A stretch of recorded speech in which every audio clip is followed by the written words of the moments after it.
Powder coat is a durable, popular substitute for painting.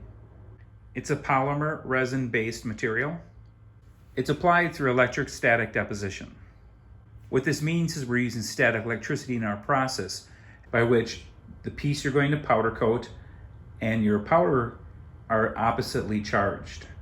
So when you step on the foot switch, you're charging your piece and the powder with opposite charges so that they're attracted to one another. The powder will then stick to your piece purely through static electricity or through heat if the piece is preheated.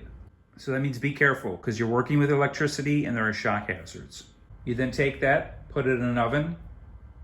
It flows or slightly melts. And then you'll cure that piece in the oven for a little bit longer. And then as soon as it cools down, you can handle the piece. There's no further cure time outside of the oven.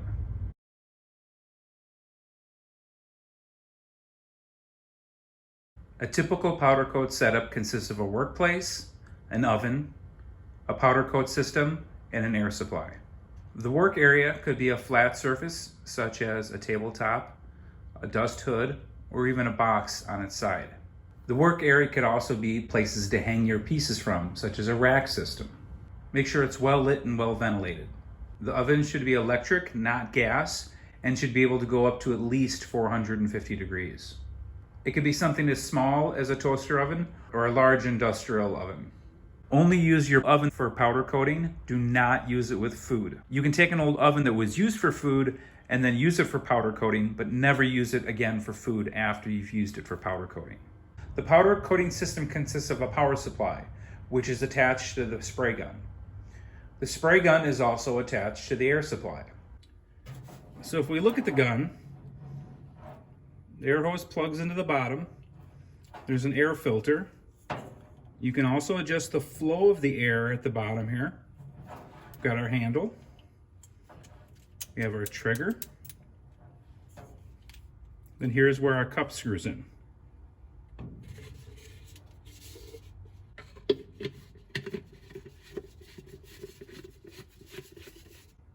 Once we get our powder coat in there, we'll screw that in all the way.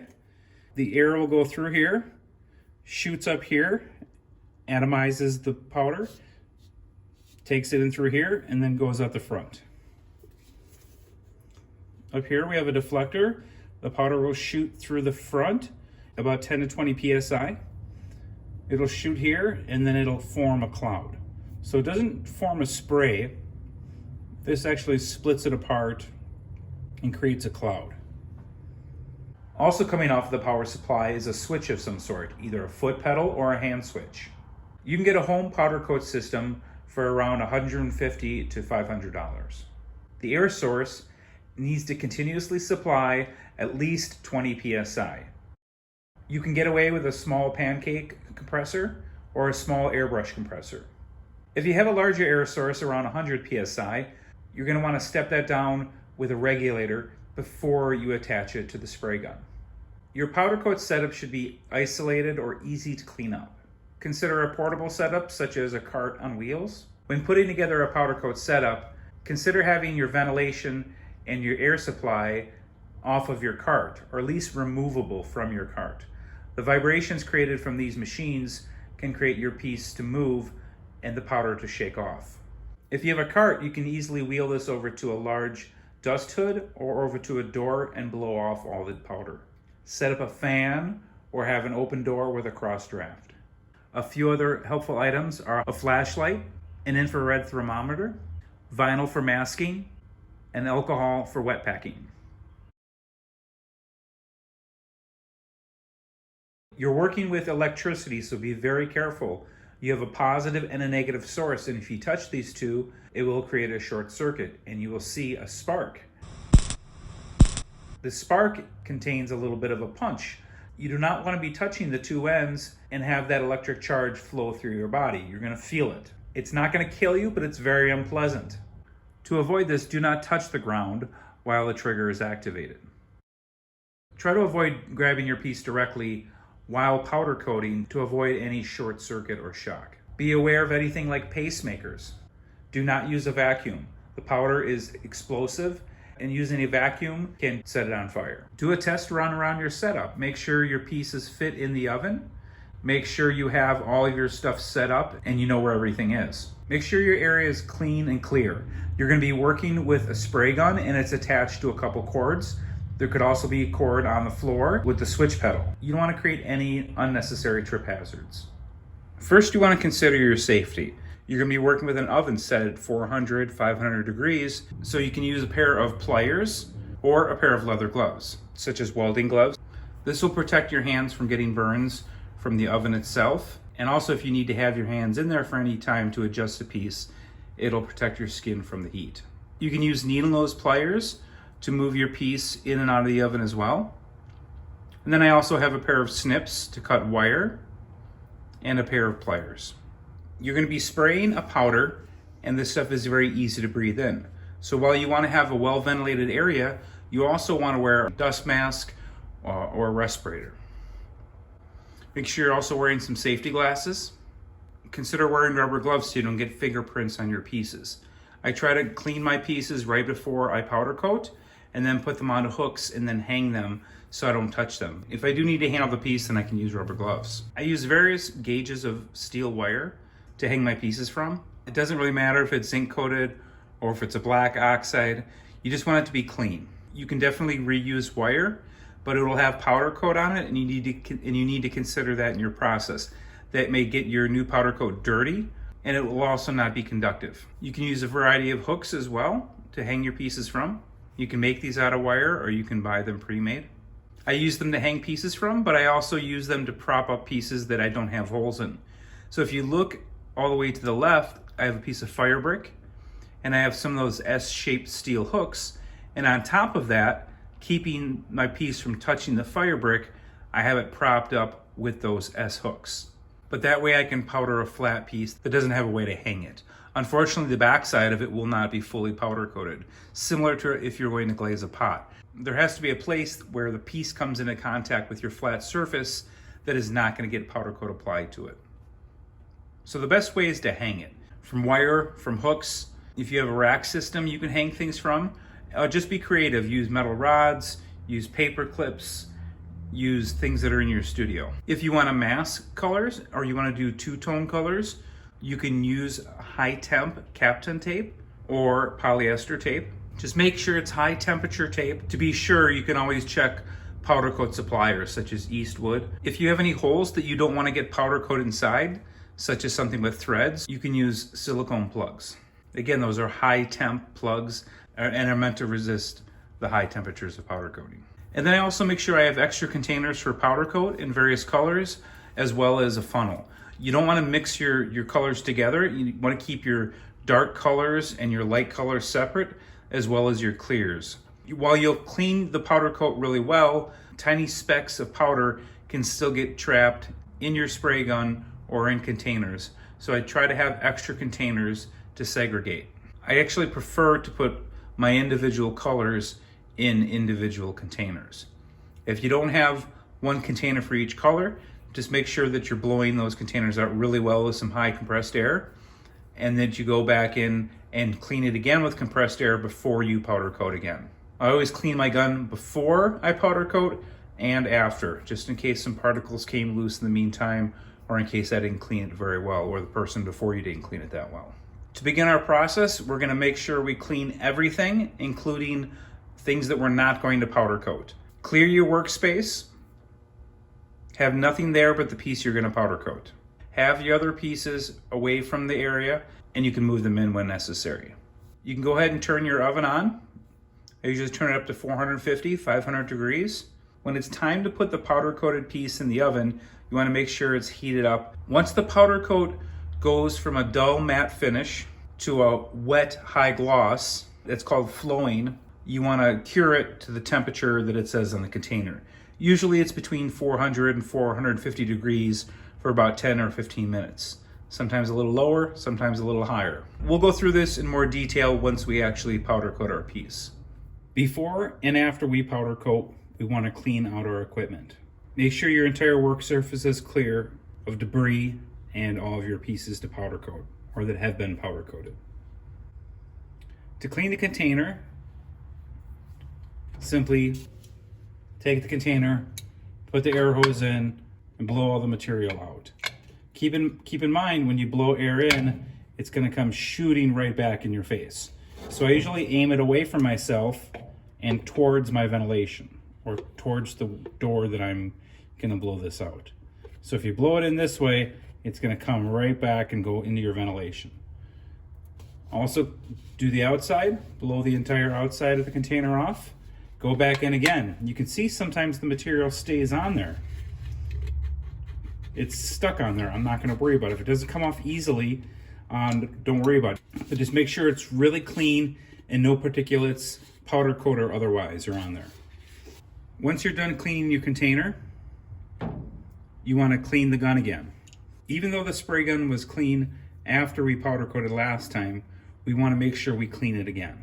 Take your compressed air and clean the entire gun. The surface, the front, blow the entire front end off. Blow off the deflector, go inside, get as best you can, blow off the entire surface. Take a look at the top. You want to get this entire surface here, all the metal, all the plastic, even that rubber ring, that might come flying out. If you have to clean it off, take it out. You can clean it with soap and water. Blow the rest of this off. Come down, clean the handle off. And then actually we'll put air up through the air filter as well. Clean this off. I'll do it with the trigger on. So if you pull the trigger and blow air through here, you're going to get air coming through here and through the front. And normally this is only like 20 psi, so be careful, because now you're shooting about 90 psi through the spray gun. Again, clean it off and then do it again. Just make sure this thing is really clean. And if you can wipe it down with a towel, that's fine. But usually I'll just clean it off with compressed air. Your powder coat may come in a container, or it may come in a bag. Or you may choose to store each color in its own container. Our entire work surface has been cleaned and blown off with compressed air, including our containers of powder and our empty containers and our tools and our funnel. We're going to use a funnel because the powder tends to clump a little bit, and it sometimes rolls out of the container and can create a big mess. So don't try to get it in there just by shaking it and getting the powder in there. Use a funnel. And to prevent clumping, you can also use a palette knife, generally used for mixing paint. You can take this and mix the powder up. The powder may clump due to moisture or due to static electricity. You don't want to be using wet powder, but it may collect a small amount of moisture over time. And you don't want to use that powder, or you want to dry that out. If it's moisture, you'll notice that in the surface, once you try to powder coat, you'll see slight dimples. If it's just static electricity, that's okay. We can use the palette knives to stir our powders and prevent that clumping. Simply take your palette knife,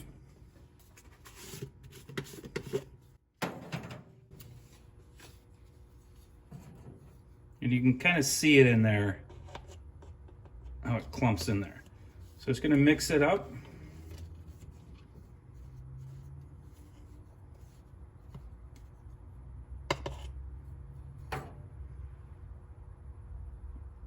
And you can see it flows a lot better now. So I've got my funnel clean and my powder in here.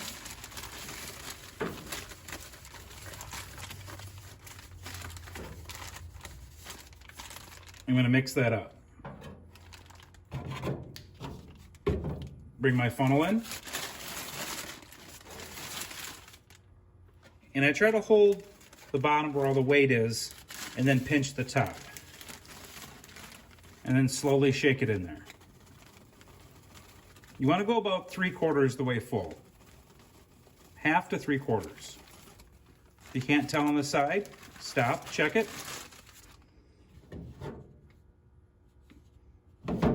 Barely have any in there.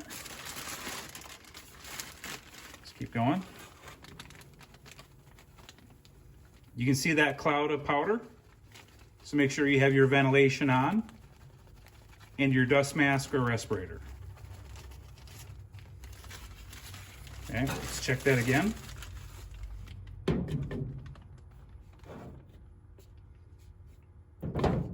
Only about 1/3. So I'm going to just put everything I have in here. Try not to waste any.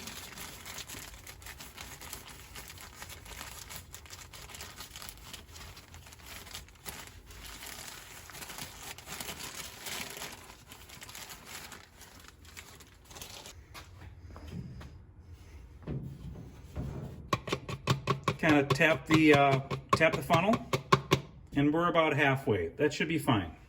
Ideally, you want to be about half or 3/4 of the way, somewhere around right here. If you get too much, the powder can't move around in there and it gets clumpy. If there's not enough powder, it won't get pulled up through the gun very much, and you'll just get a little bit of powder at a time. So ideally, somewhere between there, you want it full. I like about halfway. We'll take our spray gun, our powder coat gun, and we're going to turn it upside down and put that cup on and turn it clockwise. Once it's on there pretty good, and then hold on to it by the cap and then just tighten it. I only tighten it just a little bit. I don't crank on it. I just snug it so it's not going to come undone. And then when you take this off, you have to do the same thing. You want to do it upside down. Be very careful, because look what happens. You get this little bit of powder that's on that hook, and if you go right side up, you're going to knock it off. So usually I just tap it off. You can see how messy that gets. And then I clean everything up. I'm going to go ahead and put that back on because we're going to powder coat here. So one thing to be careful of is powder coat can come out the front end. You know, once you've been powder coating, there's powder in here, and if you tip forward, it will dump out the front. So never start powder coating something on top of the piece. Kind of start off to the side and then sweep over your piece. And also don't aim your gun down if you can help it. The powder will tend to pour out more.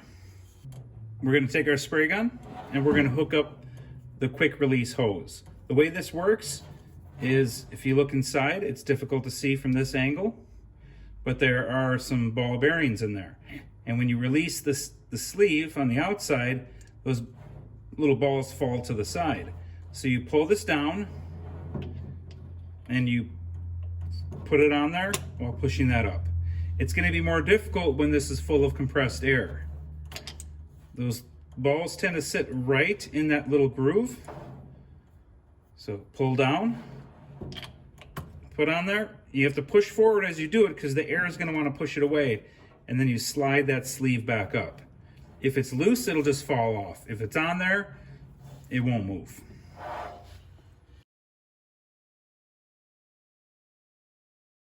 Now that our cup is filled with powder and our cup is connected to our powder coat gun, we're connected to our air supply, our metal is clean, and our oven is heating up. We are ready to powder coat.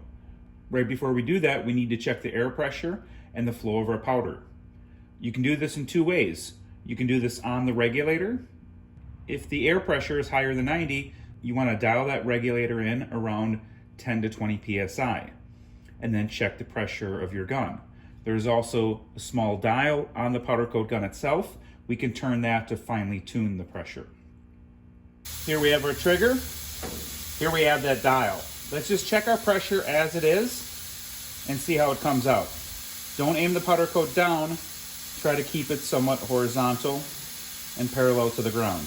Bring it back. That's a lot of powder coat. Take this. Put that down.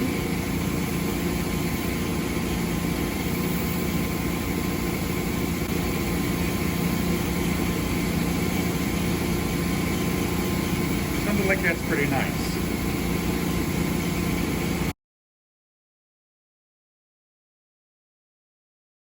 So let's take our ground. We want to connect that either to our piece or the hooks. If we're using the hooks, we have to make sure that our hooks are clean and not coated with powder coat from a previous job. So make sure that's connected really well. Get your compressed air and start spraying the piece. Start spraying off to the side, so if the powder does come out a lot, it doesn't just dump onto your piece. So I start off to one side and I start pretty light.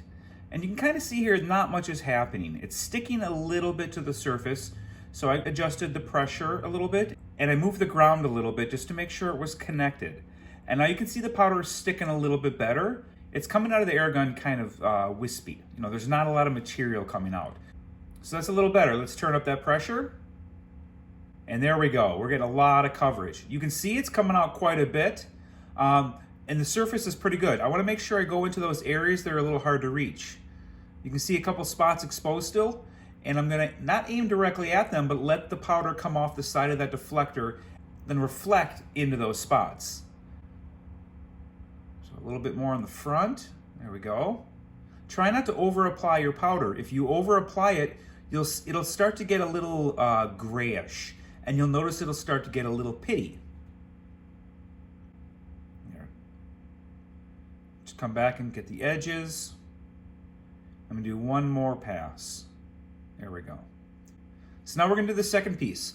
This piece is a little bit smaller. It looks like we've got a pretty good charge.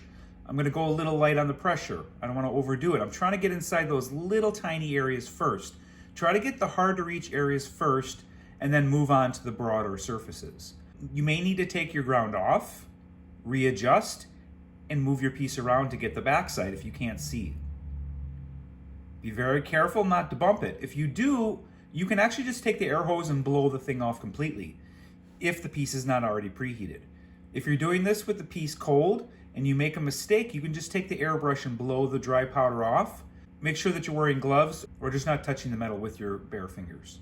And then as we flip it around, you can see a lot of that already got covered. So we're just gonna lightly go around and get the rest of that piece. So if you're getting that where the powder is not sticking, check your ground and then also check the pressure in your gun. You may also want to check the level of the powder in the cup. If there's not enough in there, it won't come out that much and you won't get very good coverage. If there's too much, the powder can get stuck in there and not come out at all. So we're getting a little low on powder, so I have to actually shake the container a little bit because it starts to clump at the bottom, and then it should come out a little better. If it gets too low, then you'll have to add more powder. So plan out how much material you're going to need for the job. You'd rather have a little bit more than not enough. And there, you can kind of see the surface a little bit more. It's kind of like talcum powder, very matte and powdery.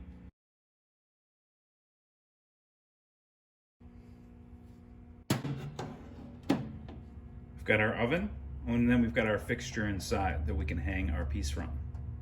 It's simply a steel plate with a couple of steel rods welded to it with a wire crossing that I can hang things in.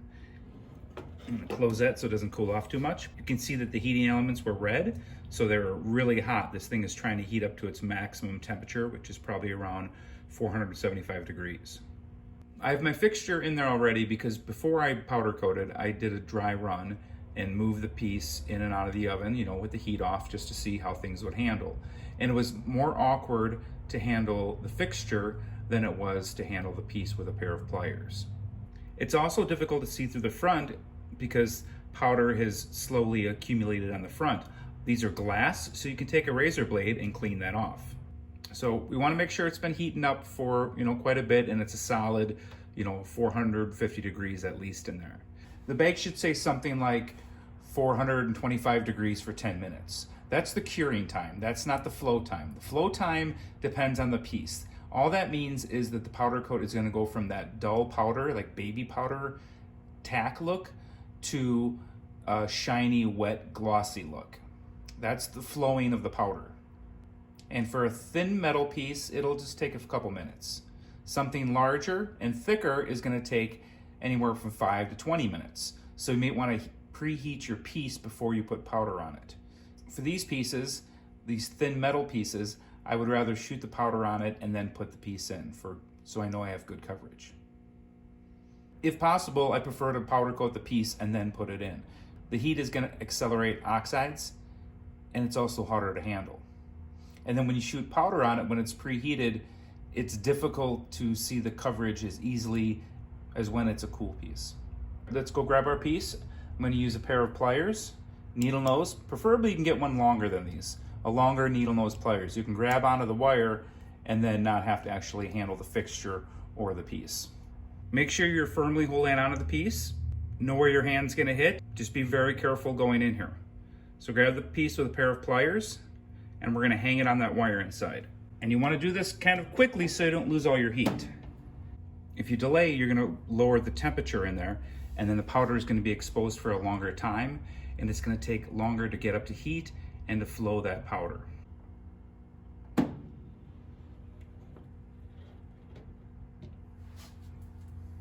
So we're going to let it sit there for about a minute and then check on it.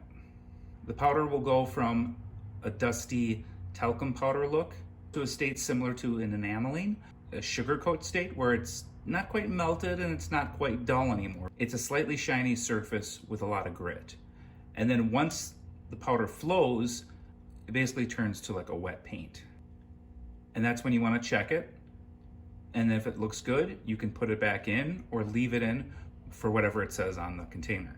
So if it says 400 degrees at 20 minutes, that means you lower the temperature to 400 degrees and then cook it for 20 minutes.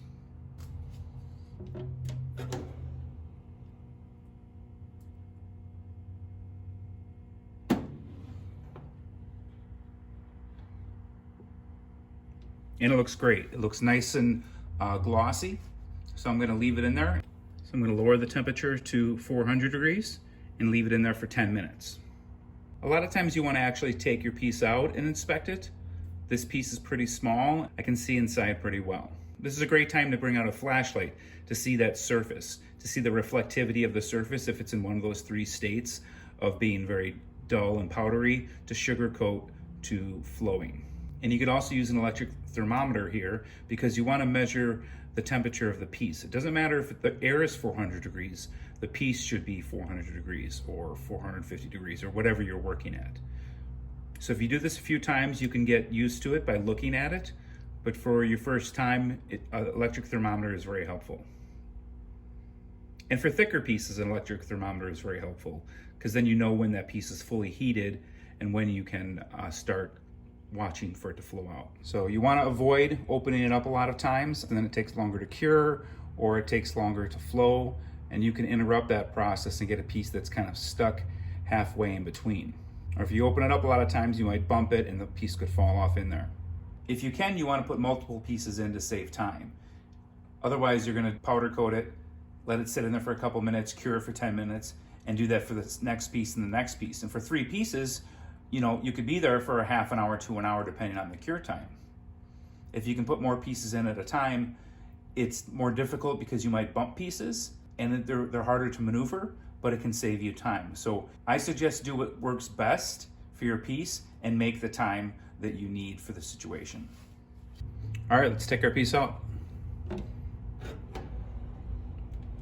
Don't be in a rush. Don't worry if you lose a little bit of heat. Just worry about getting your piece out safely. And watch the heating elements. Wear gloves if necessary.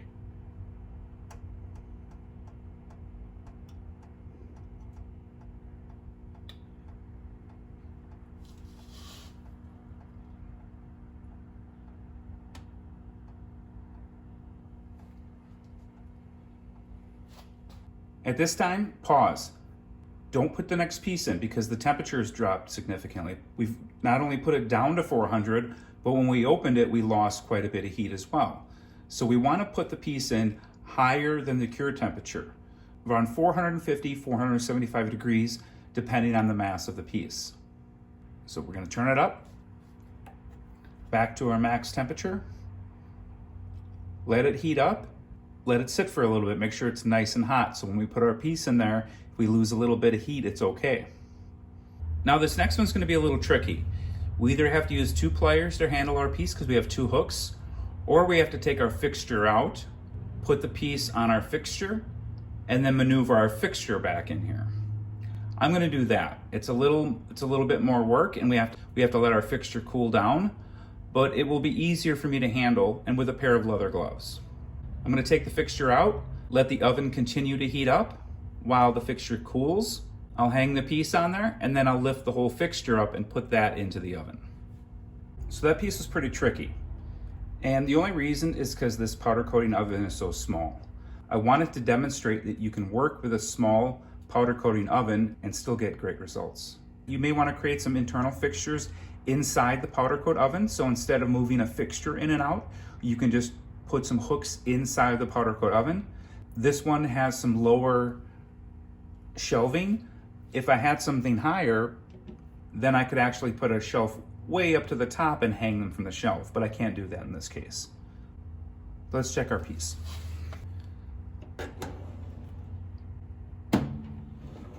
Okay, we want to get that closed up really quick. It's still in the sugar coat stage. So it looks like it's about to flow, but it's still kind of gritty and grainy. So we're gonna let it heat up because it was open for a while. So we're gonna let it sit for about another minute and see if it flows. For darker colors like blue and black, you have a little less risk. For colors like white and clears, you have to be very careful because they can brown or yellow very easily. So you don't want to overcook them. It'll take a little bit of practice, but just try it on some spare pieces of metal, get it to work, and then once you get it working and you know how long it's gonna take and you feel comfortable with the process, then move on to your final piece. That's looking pretty good. I'm gonna let it sit another moment and then bring the temperature down to 400 as it suggests, and we can take this out of the oven. This one in particular, since the fixture is a little difficult to handle, I'm going to let it sit in there and cool down. So we'll change it in a minute here to 400, let it sit for about 7 minutes or so, and then I'll turn the oven off. We'll clean up our workspace and then we'll take a look at our pieces. To clean everything off, have your ventilation on or do this outside. You can disconnect your powder coat gun, simply pull back that sleeve and it should pop out. Even if there's not air in the line, it should still come off. It might not pop off, but it'll still come off. We then want to take our air hose, pull back on that sleeve on our quick release and push forward as we let go of that sleeve. You'll feel resistance if there's air in the line.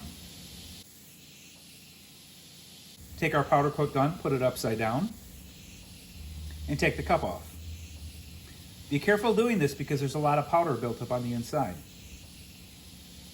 Kind of shake it off. And then remember, there's going to be a bunch of material on that end hook, so tap that off in there as well. See how stuff still falls off when you shake it? And stuff will still fall at the front too, so it can be very messy. Go ahead and clean off the bag, your containers, and you'll have to clean your work surface again.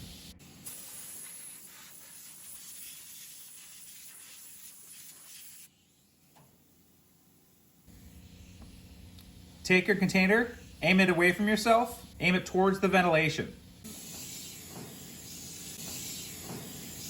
And then blow the air into the container.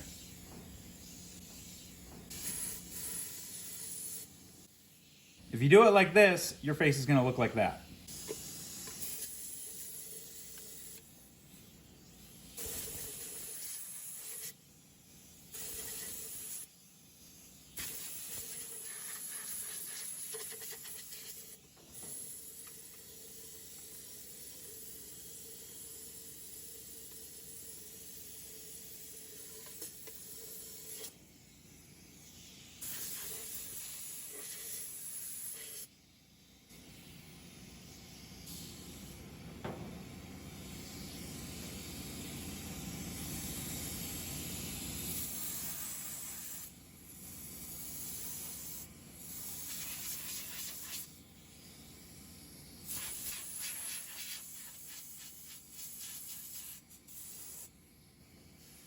Aim it in here and blow it out.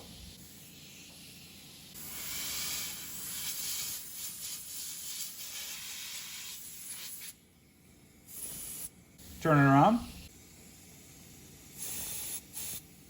It'll shoot out of here, so be careful.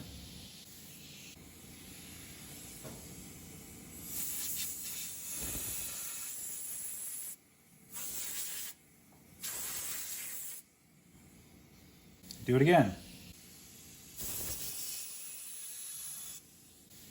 Some stuff still comes out.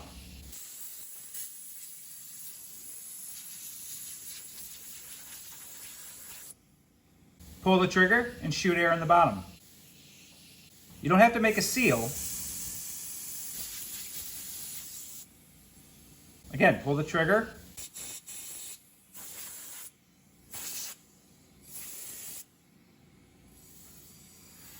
Do a little pressure, or else everything's going to come back and hit you in the face.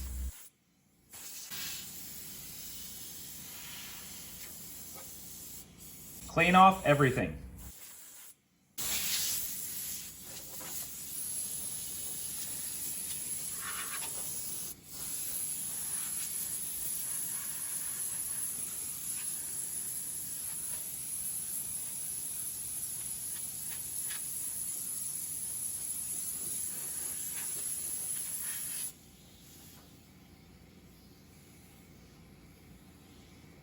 it's gonna hide everywhere.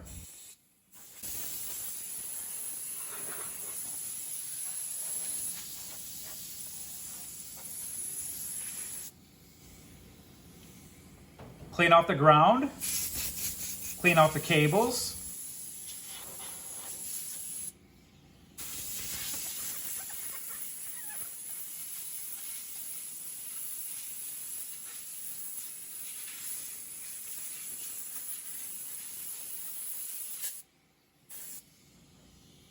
And then do it again.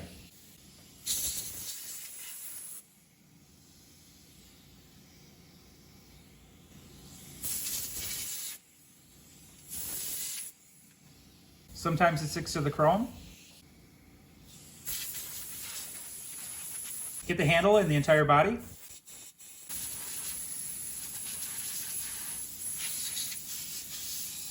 See, it still keeps coming out.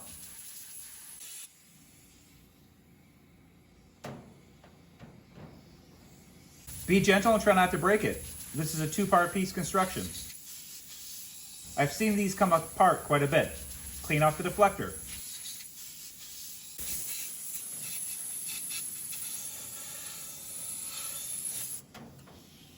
Clean off the air gun too.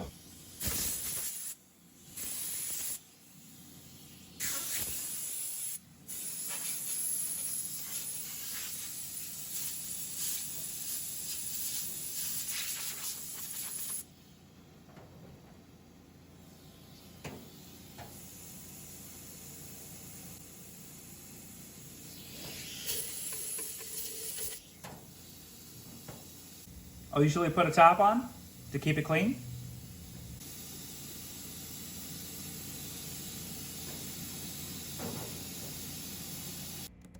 And then I'll repeat that process before I do another color. Clean up the entire cart with compressed air. Sweep the area really well because it's probably gotten everywhere. But if you're working in an area such as a large hood, or if you have an open door, you can blow everything out. That works really nice as well.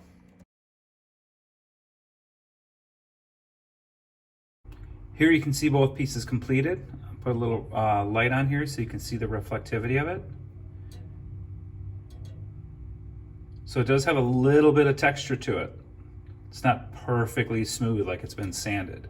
So it will hide really fine scratches, unlike a thin lacquer or automotive paint, which is not going to hide that stuff.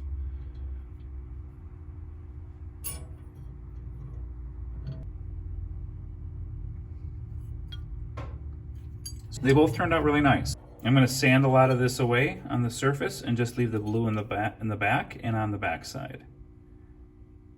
And here you can see a little bit of difference between the surface here, and you can see that pitting. It means it's over applied. So it gets really nice and smooth there, and then it gets a little lumpy here, kind of textured like an orange peel. That's from over applying the powder. What you don't see off the camera is I make mistakes. And so this piece got bumped and I had to touch up with a little bit of powder. What happened in reapplying this powder is it also went over to this other side and got kind of a heavy coat here. That's also why this texture is a little bit heavier than that texture. But that'll look really nice when this is sanded. These edges are sanded and you'll just have the blue background. And then I'll have to put the tap back into the holes. Be careful not to cross thread or mess up those threads in any way. So I'm going to put the tap back in there and lightly feed that tap through. This piece I'm actually going to put a vinyl sticker on top. So I'm really happy that this is a pretty flat surface. That sticker should fit really nicely. It's going to be a little hard to place, but it'll work out really nicely.